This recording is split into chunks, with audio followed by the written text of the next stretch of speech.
Baptiste, pour... Peut-être en réponse à Hélène Conway-Mouret, à Marie-Françoise Perrol-Dumont et à Richard Young.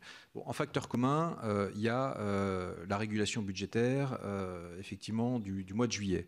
Bon, alors c'est vrai que une des priorités du gouvernement, ça a été de s'assurer qu'on puisse rentrer dans les clous du 3% européen, considérant qu'il en allait là aussi quelque part d'une forme de crédibilité de la France à l'extérieur auprès de ses partenaires.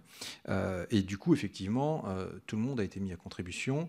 Et par conséquent, ça s'est ressenti également, effectivement, dans le domaine de l'éducation à l'étranger, je vais y revenir précisément, et dans le domaine de l'aide publique au développement.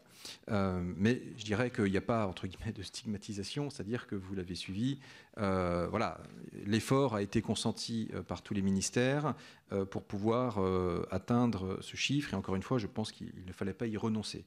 Alors maintenant, que faire, comme dirait Lénine? Il faut effectivement... tu vois, monsieur le ministre, hein, j'ai des références... Alors... donc, s'agissant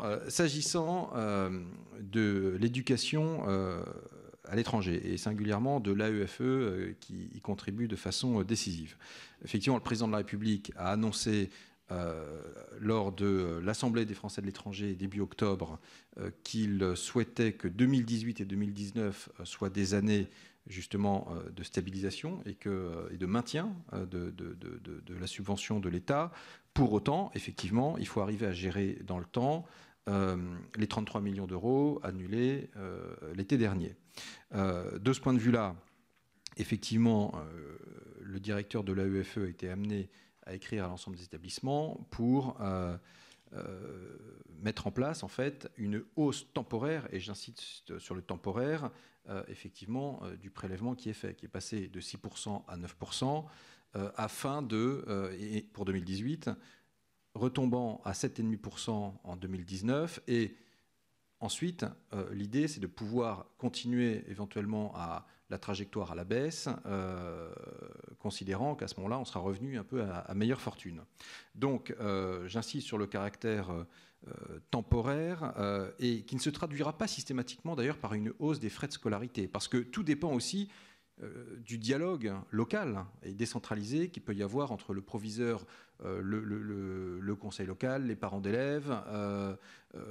Pour certains, ça se traduira peut-être par un prélèvement sur effectivement des réserves qui existaient, mais dont on est conscient d'ailleurs qu'il est souvent le fait de la contribution des parents. Et donc, on est bien conscient par rapport à ça. Et d'autres, effectivement, voudront peut-être faire bouger les frais de scolarité. Mais ce n'est pas systématique et ça n'a pas à être automatique, c'est ce que je veux dire.